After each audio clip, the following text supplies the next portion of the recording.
Welcome to EPG Pathshala. I am Anna Kurian and I teach in the Department of English at the University of Hyderabad. Today we are looking at Paper 2, Literature of England from 1590 to 1798, and in this we are looking at the drama and prose of the 18th century. Today we are considering the work of William Congreve, and we shall be looking at his play The Way of the World. Now, when we look at the drama of the 18th century, what we are interested in surveying is Restoration drama. So we are thinking in terms of the long 18th century as well. We are also thinking in terms of a drama which is in very stark contrast to Renaissance drama. When we think of Renaissance drama, primarily the drama of the great dramatists of English such as William Shakespeare, Christopher Marlowe, Thomas Kidd, or Ben Jonson and John Webster, even Beaumont and Fletcher, we are thinking in terms of a certain seriousness of topic and a certain respectability to the characters themselves, even when they are doing not so very respectable things. However, the Restoration and the drama that follows thereupon is much in contrast to all of this, because the Restoration, once it takes place in 1660, first of all marks a revival of drama in England with Oliver Cromwell and the shutting down of the theatres in 1642. What happened was that there was no drama whatsoever until the restoration of Charles II to the throne. Now, through the 1660s and the 1670s, there is a new kind of drama which is characterized by a lot of witticism, which has very intricate plots and subplots, and which is morally, shall we say, to a certain extent bankrupt. So there is a certain cynicism which is valid within the plays and within the worlds that the plays show us. There is also, even as there is a lot of wit and humor, it's a wit and humor which is founded upon sexual intrigue and which is also founded upon duplicity amongst the characters. So nobody is utterly honest. Everybody is not wicked maybe, but definitely cheating on everybody else. And they're all of them doing this in an atmosphere of great wit and humor. It was also a drama which was devoted to the urban aristocratic classes of the period. So this was called the Comedy of Manners, and it dealt with lifestyles associated with the rich, the courtly, and the aristocracy, and it represented humorously the follies and absurdities of their social conduct. However, one must keep it in mind that this was not meant to be satire. As such, there is no question of improving their lives. They are all busy in doing whatever they're doing. So it was a representation which then showed us their faults, but was not necessarily directed at moral improvement. So it is in this atmosphere and in this new style of drama that we see playwrights such as George Etheridge, William Wycherley, and William Congreve functioning. Now, these plays dwelt upon sexual tension and intrigue. So there is a lot of sexual comedy which takes place over here, and affairs are par for the course. Affairs which are also extramarital, premarital, all of these happen, and they happen regularly. There is, of course, disguise and deception. Given that there are adulterous affairs, deception also is then the norm. And there is considerable intergenerational conflict, and these are some of the standard tropes which are employed in these comedies. It is also concerned not with the moral implications or with deep emotions, but with superficial manners and the conduct that can be seen in public. So the focus in these plays is on a superficial understanding of what the court and the courtiers did in their everyday lives, rather than on what they felt or what they ought to have been. Towards the end of the 17th century, what we see is that public taste began to turn against such comedies. They believed that it could not continue in this immoral fashion, and it was necessary. The open immorality of the Comedy of Manners came in for some criticism, and drama turned towards a more genteel and a more sentimental and a more moralistic middle class drama, rather than this very upper class drama that was in vogue till then. Now, William Congreve, our playwright for the day, was one of the last major writers of Restoration comedies of manners. And he started his literary career with a comedy called The Old Bachelor in 1693. It was an instant success in spite of the fact that its plot was rather loose, but the wit and the humor in the dialogue was said to transcend the looseness of the plot, and as such it was a huge success. His subsequent plays, such as Double Dealer and Love for Love, showed him developing in all realms. So even as his dialogue, of course, had always been good, now his characterization, his plot construction and his style, all of them improved apace. Way of the World is the final comedy that he writes, and this was published in 1700, and it is today accounted to be his greatest dramatic achievement, though in its own time it did not achieve the kind of absolute success that his other plays did. It also marked the end of his brief career as playwright, and even though today we see it as the acme of his career as well as the acme of a restoration drama as well, what we now see is that at that point in time nobody really appreciated it. The Way of the World, we now move on to a brief summary of the plot. Lady Fishford, who is vain, who is prosperous and gullible, does not approve of the marriage which is proposed between Millamant and Mirabell. Now, Mirabell, the reason she disapproves of this proposed match is because Mirabell had earlier paid court to her, or rather she believed that he had done so. What we discover, of course, in the course of the play is that Mirabell has also had various alliances with Lady Wishford's daughter as well, who is now married to somebody called Fenol. Now, Lady Wishford, because she is outraged that Mirabell threw her over for her ward Millamant, refuses to accept the proposal that he brings for her ward. This, of course, then leads Mirabell to devise a trick by which she can be fooled into believing certain things, and then he will be able to blackmail her into giving her consent to his proposal for his ward.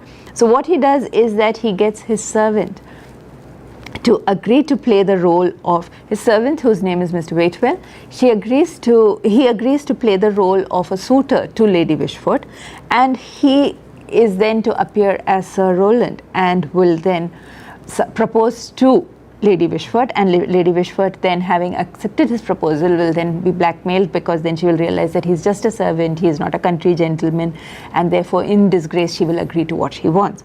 However, now we have a new person entering into the scheme, and this is somebody called Mrs. Marvot. Mrs. Marvot comes to know about this plot, and she informs Fenol. Now Fenol is somebody who is son-in-law to Lady Wishford, but is also carrying on an affair with Mrs. Marvot. What we see therefore is now there are a whole bunch of people who are having affairs with everybody else. So Mirabell has already had an affair with Lady Wishford's daughter. He was paying court supposedly to Lady Wishford, and now he wishes to marry Millamant. Millamant is the only person who's not so far had any affairs.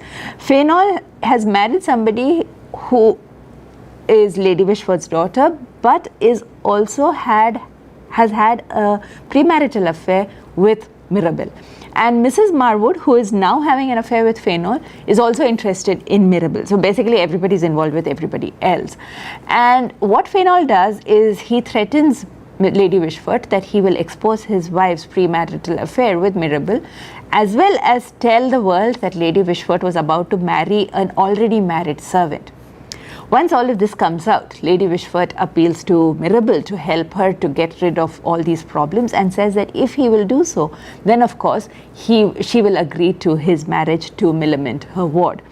Her problems are compounded because Fenol says if she does not do what he wants, then he will expose her, but what he desires is that she will transfer her own fortune, her daughter's fortune, and half of the ward's fortune, Millamant's fortune, to him. So basically he's blackmailing her.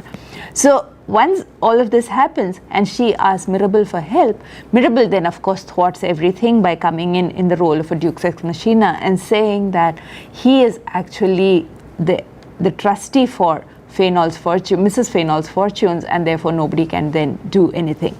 So what we have at the end is of course a happy ending, because Lady Wishford agrees to the marriage of Mirabell and Millamant, and they then are enabled to get married. And it ends happily only for the main couple as such. Everybody else continues to be miserable in various kinds. Now, the play as such is seen as significant because it is the epitome and the acme of Restoration drama. It has all the typical features of the comedy of manners of the time. These include, of course, sexual intrigues. Like I said, there are at least 3 people who are all involved with 3 other people at any given point in time. It has deception, lots of lies, lots of secrecy, which is going on all around, plenty of witty dialogue. There is intergenerational conflict. So Lady Fishford, who is in control of Milliman's life because she is her guardian, refuses to give her consent to her marriage and so on and so forth. And above all else, there is a mercenary attitude to relationships. So all relationships are calculated on the basis of how much wealth will accrue to the people involved rather than what they feel about each other. Of course, the exception to this is the Millamant-Mirabell relationship, which has both money as well as affection as a central part to their relationship. He presents the manners and morals of the age in a funny way. So we do laugh at all of this. So we are not also then condemning the ways in which they behave, whether it is their sexual deception that they practice upon each other, or whether it is their utterly mercenary attitude towards relationships. The play supposedly reflects the reality of contemporary English upper class. So the Restoration Society was itself seen as being a little corrupt, and the play also shows us that corruption, where material concerns govern relationships and love and romance are not really so very important. However, what we see is that a lot of the action is also demonstrative of not just the, shall we say, corruption or evil that pervaded that society, but also about the eccentricities of that society. In addition, we are shown that Mirabell and Millamant strike this balance between 2 extremes. So where everybody is corrupt or everybody is deceiving of everybody else, Mirabell and Millamant are more or less honest to each other. They are, of course, witty, they are humorous, their relationship is governed by a lot of humor, and yet the others are all seen as lusting after money or lusting after other human beings. Now, when we look at the structure of the play, what we can see is that 2 main significant items, one is dramatic irony and the other is the presence of subplots. Now, dramatic irony arises when the audience has more information about something that is happening on stage, about the action of the play, than one or more characters on stage. It is a device that is used by several dramatists, most popular in plays such as Oedipus Rex, where everybody in the audience would have known what was happening to Oedipus Rex, that he had killed his father, that he had married his mother, whereas he himself was, of course, completely in the dark regarding this. Now, Congreve uses dramatic irony in the text to bring about resolutions, of course, but also to complicate actions. Now, Lady Fishford is deceived both by Mirabell as well as Fenol on 2 accounts. One is that Mirabell does not, of course, inform her that Sir Rowland is only a servant in disguise, and Fenol and Mrs. Fenol have not informed her that Mrs. Fenol had a premarital affair. Now, these 2 instances of dramatic irony, which are informed to the audience but which have not been informed to the characters on stage, complicate the action, and it gives us a certain understanding of what is happening or what is likely to happen. So when the characters try to deceive one another, they will work on the basis of information which they believe is available only to themselves. Thus, Lady Fishford does not know about certain things which Fenol believes that only he knows about. The premarital affair of his wife is one such example. Having known about this, he then believes that he can use it to gain certain advantages for himself. Basically monetary advantages, where he wants her fortune, he wants half of Millamant's fortune, and so on and so forth. The resolution comes about because then there is a double use of dramatic irony. We discover at the end that Mirabell is the executor or the custodian legally speaking, for Mrs. Fenol's fortune, and therefore then nobody can sign it away, least of all Lady Fishford. So there is a resolution which comes about because of dramatic irony, and it's a dramatic irony which is unrevealed to anybody until the final moment of the play itself. Now, in addition to dramatic irony, we have the use of, in this play, subplots which are crucial to the understanding and the complication of the main plot, but also then give us both an amusing foil but also give us a resolution to the main plot itself. The use of subplots is something that is fairly common in Renaissance drama, but definitely more so in Restoration drama, and these subplots are used to advance the action of the main plot and complicate it, but also as a foil to the main action of the play. So if you were to think in terms of subplots, one example which then provides a foil to the main plot of the play would be King Lear, where you have a story of a father with 3 daughters, which is mirrored in the story of a father with 2 sons, and where both fathers then of course face ill treatment at the hands of some of their children. Now that is a subplot which then provides a foil to the main plot. Here what we see is that it is not about so much providing a foil as complicating the main plot. Now if the main plot is seen as the desire of Millamant and Mirabell to be married and Lady Wishford's stopping of that desire, then the subplots include, and this is the first one, Mrs. Marvot and Fenol trying to stop Mirabell's plan of deceiving Lady Wishford. Now when Mirabell comes up with this plan that he will get his servant to behave like a country gentleman, propose to Lady Wishford and then marry her, he is putting in place a small plot which will itself advance his own desires. But once Mrs. Marvot and Fenol come to hear about this, they then intervene in that and they expose this, and in doing so then this main plot is complicated as Lady Wishford is thrown off her, is thrown into some confusion, and then she discovers that she cannot really do anything very much about this, and she discovers that she is in trouble. The second subplot which we have is about Sir William Whitford, who is potentially Mirabell's rival for Millamant's hand, and who is sponsored of course by Lady Fishford, and who Lady Fishford is very certain that he is the right man for Millamant. This subplot, which is funny, is also cleared up because Fenol gets him drunk, eliminates him from the scene, and therefore then the road is made clear for the marriage of Mirabell and Millamant. Now these are subplots then which derive the dramatic force, both in terms of showing us the psychological motivation which is there amongst the characters, and it shows us the consequences of their action, and it helps us to finally arrive at a comic resolution to the entire play.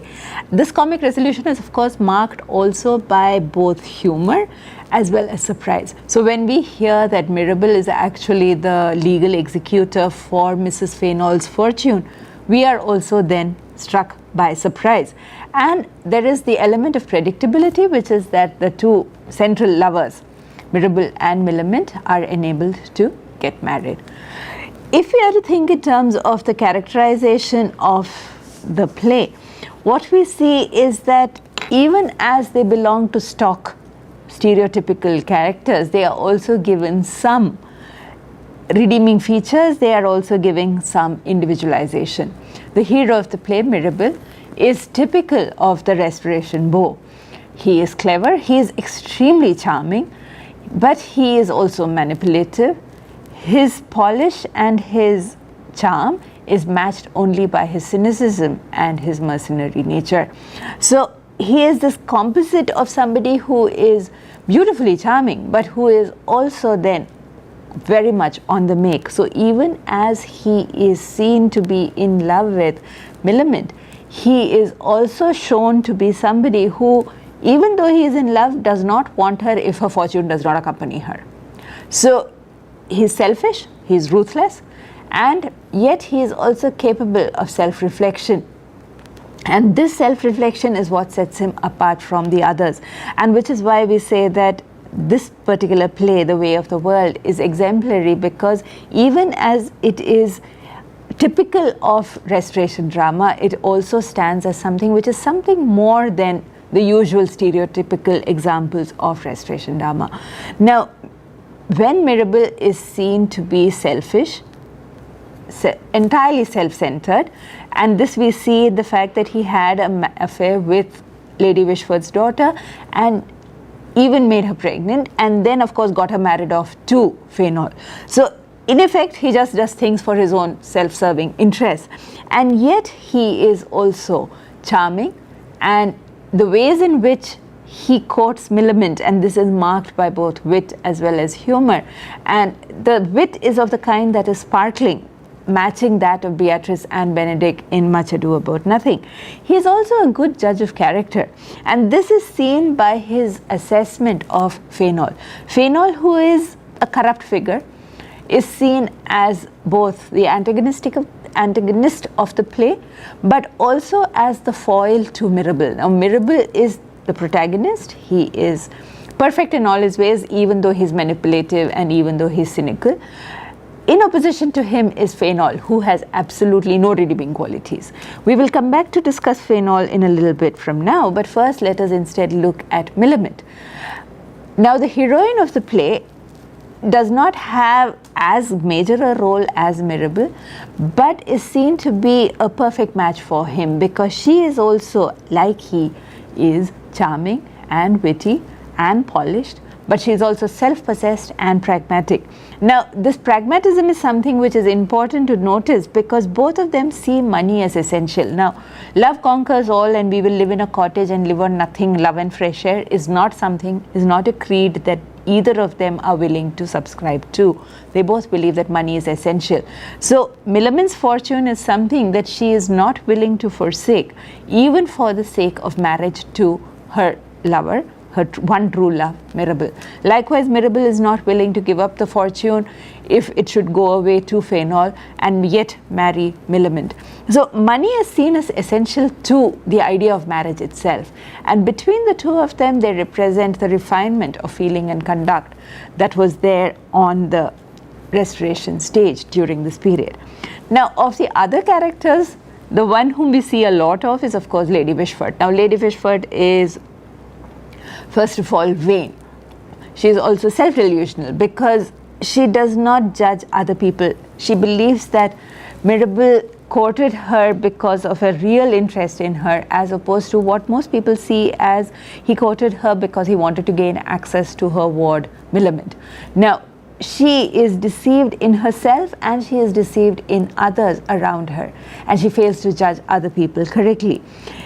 The fact that she is delusional is also seen in the fact that she gets fooled very easily by a servant who dresses as a country gentleman. So when Sir Rowland arrives on the scene, she is immediately swayed by him, and she does not recognize the fact that he is from the servant classes. So you also have then an indictment of Lady Fishford, which is based upon her absolute lack of recognition of what is truly a gentleman and what is maybe just a servant. This is of course also implicated in the class politics of the time. Now, the antagonist, Fenol, is the corrupt version of Mirabell, out only for personal advantage, as manipulative as Mirabell himself is, but lacking both in his intelligence, in his refinement, and his Mirabell has this capacity for true feeling which Fenol is unaffected by. Now, Fenol is of course caught in a marriage wherein he is married to somebody who is actually had an affair with somebody else and might be carrying that person's child. But all of that is irrelevant because Fenol is also carrying on with somebody else and has, in addition to that, only one governing desire, and that is the desire to have more money at any cost, even if that requires resorting to blackmail. Now, therefore, Fenol comes across as somebody who has no redeeming characters whatsoever, and therefore then work for only personal advantage. We have minor women characters. You have the servant Foible, but you also have Mrs. Marvot and you have Mrs. Fenol, who's Lady Fishford's daughter. Now, all of them in one sense stand together because They're all seen as morally corrupt. They all have extramarital, premarital affairs. They are all doing whatever they want to do. But they're also seen as victims of the men in their lives. The men in their lives are the ones who manipulate them, who push them around, and who leave them with little or no agency. So Mrs. Marvot, who desires to have an affair with Mirabell, is willing to then entice him in whatever way is available to her. Mrs. Fenol, who's already had an affair with Mirabell, has made him the legal executor for her fortune, because that is the only way in which she can keep it safe from her husband. And what we see is that all of these people, especially these women, are only motivated by the need for financial security. The servants, like the masters themselves, are again driven by finances, and they mimic the same manipulative and scheming ways of their master. So none of them is really seen as a rounded character. All of these are seen as more or less flat characters who do not really develop in the course of the play. These are people who arrive in the play fully developed and remain so through the play. If you were to think in terms of the major themes of the play, one of course is money. Money is all over the place. The next is love and marriage, as is usual in comedies of the time. And we also see class distinctions and class hierarchies which are at work within the text. Now, monetary considerations, and these, as we can see, or as we have already seen, influence all the relationships which are there within the play. And these are also what are central to the plot and the movement of the plot, as well as to the movement of the subplots. It's also central to the resolution of the play. One thing which we have to see is that the idea of romantic love, which in earlier dramas such as that of the Renaissance transcended mere monetary and financial requirements, over here is complicated because there is no romantic love which is exempted from financial settlement also. So material concern and romantic love go hand in hand. Neither Millamant nor Mirabell are willing to settle for a marriage which will cost them their inheritance. So if they are likely to lose their money, then no way. Right? So romantic love then is subservient to the idea of money and financial gain. All other relationships also are motivated by and powered by the desire to have wealth and the financial considerations which cause these ones. So when we think about Lady Fishford initially refusing her consent, and her consent is marriage is possible, but Millamant will not then be carrying her fortune with her, which means in effect that she will be richer. Mrs. Fenol, who recognizes the fact that Fenol is interested only in her money, has already then put that money away safely, securely, by making Mirabell the executor and the trustee for that money. So everybody in one sense is motivated by financial constraints, and those financial constraints are what make them work in the play to cheat and deceive each other. So what we see over here is a trivialization within the text of marriage itself, even as romantic love is mocked to a certain extent. We are told that Mirabell and Millamant definitely are going to get married. There might be loyalty within that marriage, but all the other relationships that we see are not necessarily powered by either love or loyalty. And the most obvious example is that of Fenol and Mrs. Fenol, where there is a premarital affair which has already made Mrs. Fenol pregnant, and Fenol knows about it and is willing to settle for it because of the monetary advantages that will accrue to him by virtue of this marriage. We also see that the servants participate in the plot to deceive Lady Fishford because of money. So finally they wish to improve their social position and they wish to make more money, and that is why they both participate in the plot. So money is seen then as governing everything that takes place within this society, whether it is at the level of the servant class or whether it is at the level of the aristocratic classes. The play makes a rather sordid comment on the state of matrimony during this time in Restoration England, because we see Fenol's marriage contrasted to the proposed, and about to happen marriage between Mirabell and Millamant. Now, Fenol's relationship, as we saw already, is based with his wife, is based upon mistrust, and it is based upon deception. Whereas what we see is Mrs. Marvot and he having an affair is just as problematic, because there they are both of them jealous. He is jealous of her desire to have an affair with Mirabell, and they are all of them insecure. So marriage then is this very uncertain kind of situation where everybody is uncertain of everybody else and there is no happiness possible. Mirabell and Millamant, we can, by a stretch of our imagination, say that they represent the possibility. It is only a possibility of trust, affection, respect, some understanding within the institution of marriage. So if the institution of marriage is to be redeemed at all, it has to be redeemed by these people, not by anybody else. So then, when we have looked at the themes, we have looked at the characters, we have looked at what Congreve does in The Way of the World.